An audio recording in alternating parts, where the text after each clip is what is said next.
అంతటి సాధ్యం. అందుకే గాంధారి శాపం ఇస్తే కృష్ణ పరమాత్మ మాట్లాడకుండా కొంగు చాపి భరించాడు. తల్లి, భార్యగా నీ కర్తవ్యం నువ్వు చేశావు.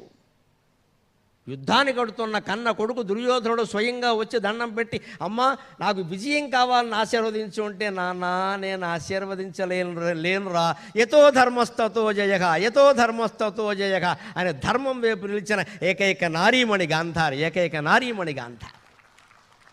భర్త దుర్మార్గుడా సన్మార్గుడా అన్నదాంతో సంబంధం లేదమ్మా. మీ పని మీరు చేస్తే మీకు చరిత్రలో స్థానం ఖాయం. రావణాసుడు రాక్షసుడైనా మండోదరిని భారత జాతి గౌరవించింది. వాళ్ళు ఎంత దుర్మార్గుడైనా తారని పంచకన్యల్లో పంచపతివ్రతల్లో చేర్చి గౌరవించింది. పాండవుల వల్ల ద్రౌపదీదేవి ఎన్ని కష్టాలు పడినా, దుర్యోధనుడి వల్ల ఎన్ని కష్టాలు పడినా ద్రౌపదీదేవిని సీత పక్కన చేర్చి గౌరవించింది. అహల్య, ద్రౌపది, సీత, తారా, మండోదరి తథా పంచకన్యా స్మరేన్ నిత్యం